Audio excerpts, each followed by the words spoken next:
The frequency in which you drink, it does not make you an alcoholic. It's whether or not you can control how much you drink. So if you go out, for example, with girlfriends and you say to yourself, I'm just gonna have one drink or two drinks max, and you come home belligerently drunk, that's something to check in with yourself about. Not calling you an alcoholic, but why is it that you can't moderate? Why is it that you can't hold yourself accountable to a set amount? Why is it that you feel the need to cross that threshold and become intoxicated or inebriated? Just things to think about. Once again, not here to tell you about what your relationship with alcohol looks like. Hopefully over the course of this month, this 30-day transformation, you've been able to make assessments and deduce whether or not alcohol is serving you in your life. As a quick reminder, this course is for anyone that wants to take a break from drinking, who may want to evaluate or reevaluate the role alcohol is showing up in their life and the relationship they have with it. So without further ado, let's get started.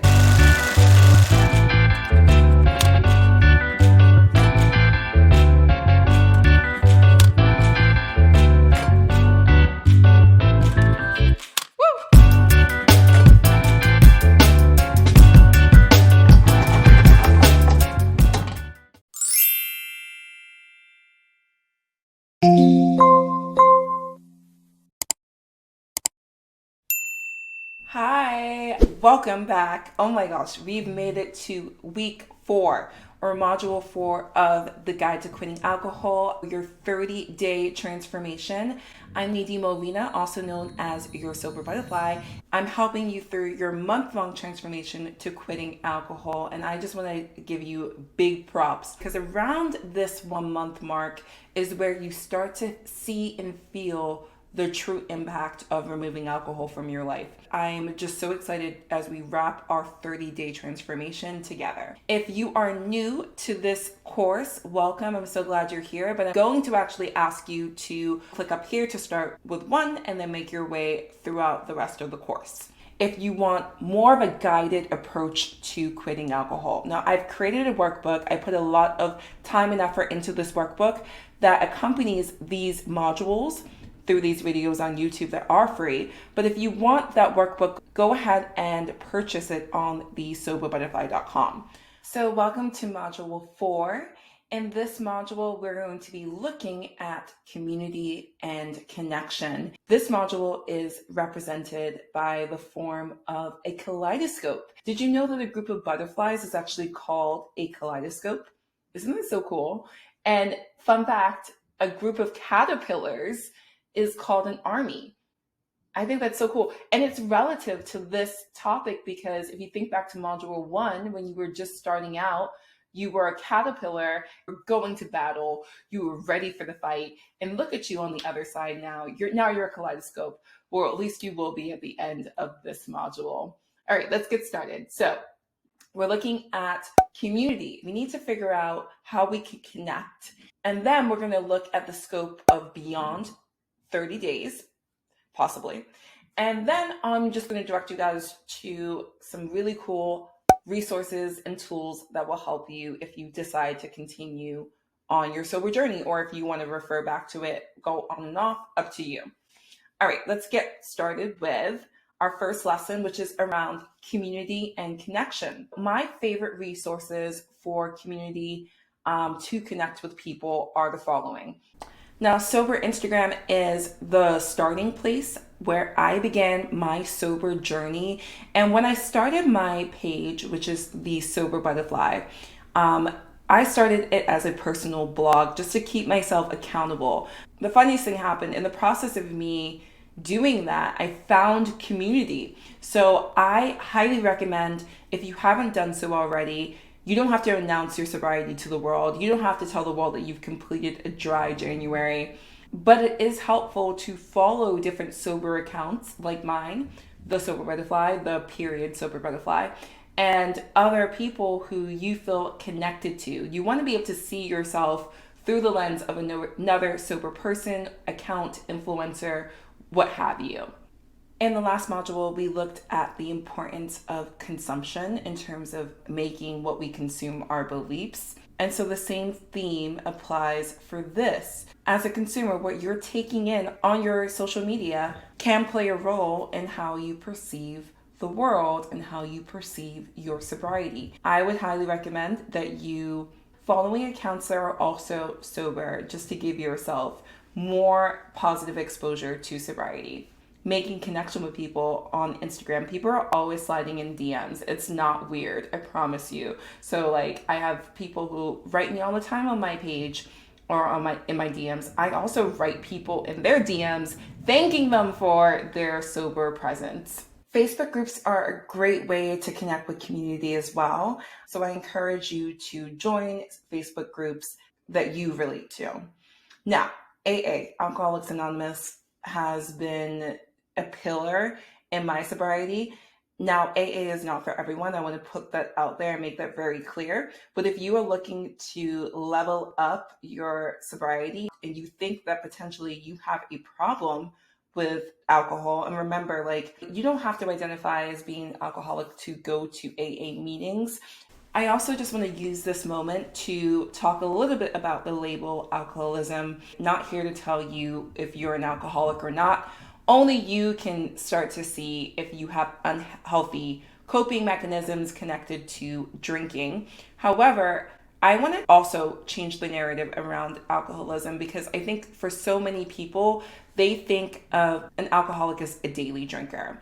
It's really dangerous when you have that as your barometer for alcoholism or your definition, because the frequency in which you drink, it does not make you an alcoholic. It's whether or not you can control how much you drink.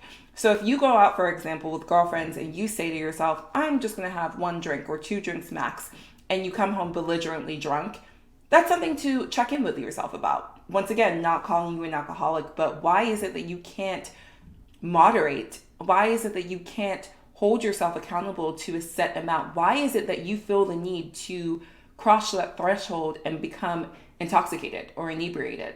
Just things to think about. Hopefully over the course of this month, this 30-day transformation, you've been able to make assessments and deduce whether or not alcohol is serving you in your life. Once again, AA is just a great resource if you want to make connections with sober people, if you want to be of service, and if you're looking for more than just physical sobriety and you want to become more spiritually, emotionally sober, then maybe AA and the 12 steps is a good program for you. Finally, just talk to people, talk to trusted loved ones. Don't do this alone. You don't have to do this alone. As we approach the 30-day mark, you may want to consider, if you decide to continue, who can you tell? Who can you trust? Who can you connect with? Who can you share with that's going to help you hold yourself accountable? There are tons of resources. There are tons of groups. There are tons of organizations. Find something that works for you. There's a really famous quote in the sobriety world that says the opposite of addiction is connection. And I do find that to be true. You do not have to suffer in silence. If this has been a painful 30 days or coming up to 30 days for you, then check in with yourself. Maybe you need more support. Maybe alcohol isn't serving you and you need to remove it so you can touch base with yourself and gain more clarity. Okay, feel free to watch this lesson beyond the 30 days right now, but do me a favor. Make sure that when you reach day 30, I want you to come back to this. It's already nicely bookmarked for you, so it's easy to find. Come back to this lesson and let me know, say it with me now, are you going to commit beyond the 30 days? Are you going to commit?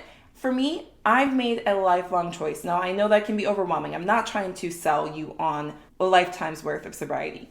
But how do you feel? Is your life better or worse? That's really the question. Do you feel better or do you feel worse? That will give you your answer. Look back at the data. Look back at your journal entries. Look back at your values, your core values that you started with. Are you living more in alignment to those core values? Let the data speak for itself. And remember, it doesn't have to be an extreme black or white situation. Maybe you want to try moderating. Maybe you've decided that, you know what, you feel better after the 30 days, but you want to continue on to 90 just to see what it's like after 90 days, because believe me, you'll see more impact, more results in 90 days than you'll see in 30. Maybe you say to yourself, look, I do feel good, but I also don't think I have an issue with alcohol and I can have a glass of wine occasionally. Great, do that. But just whatever you do, make sure that you're being honest with yourself and using the evidence, using the data that we've been collecting throughout the 30 days to back your answer up. It's not enough to say, oh, well, I don't have a problem with drinking and go back to drinking. When you have those journal entries from cravings and triggers and you realize, oh my God, I was having so many cravings for alcohol. Maybe my body had some kind of physical dependence on it. Maybe that's something I need to be honest with myself about. All of this is for you to answer, not for me to know, unless you want me to. Either way, I would love for you to commit to 90 days. I'll be doing another course related to that. I also have more resources on thesoberbutterfly.com. If you decided to continue on and up, let us know in the comments. I'm so proud of you. Do something that lets me know that you feel better and you want to continue on this journey. I'm so proud of you either way for getting here. So feel good about the work that you've done and look forward to the work that you're about to do. I have a beautiful collage that I made for you guys just to show you all of the wonderful ways in which removing alcohol has completely, and I do mean completely, transformed my life. Upper left corner, we have the circle. That's my symbol for my podcast. I freaking started a podcast, y'all. Like, that never would have happened if I continued drinking. I've made sober friends. There I am with Keisha over at Done with Debauchery. She's wearing her cute little devil horn ears, and I'm wearing an angel. We hosted a sober Halloween party for different women in Toronto. I'm making connection with sober people all over the world. This is incredible. I'm building community with people like Jesus. That's the upper right corner. I met him in Panama. I'm traveling. I always love to travel, but now I'm doing it safely. Now I'm doing it with intention. Now I'm doing it and actually remembering all of the experiences, the amazing experiences I'm having. I mean, there I am working out. I've always liked to work out, but I did it in Thailand at a Muay Thai camp. I would not have done that had I been drinking still. Sobriety is showing me how to connect with other people, how to touch base with my inner child, how to figure out and maneuver my life in a healthy way. And I want the same for you. Okay, let's do a quick recap. I can't believe we made it here. Thank you so much for being here. But module 4, we looked at joining a community. We decided if we wanted to continue beyond 30 days to 90 days. And you have homework to check out my website, The Sober Butterfly, so you can obtain more free resources. Life without alcohol is truly beautiful. The sober life is the only life for me, but no matter what, I respect and I applaud your decision. You have done the work. Trust in yourself. Know that you made the right choice for you. Be sure to follow me, Nadine, at @Sober Butterfly on Instagram. You can also find me on TikTok. I have a podcast on Spotify and Apple. I also upload clearly on YouTube. So make sure you stay up to date by subscribing to my channel so you can hear all of the amazing new developments I have for this year on the channel. I love you guys so much. Bye. Have an amazing 2023 and well done. Seize the day. Share this with anyone who may also want to take a little break from drinking and evaluate the role that alcohol is playing in their life. Bye.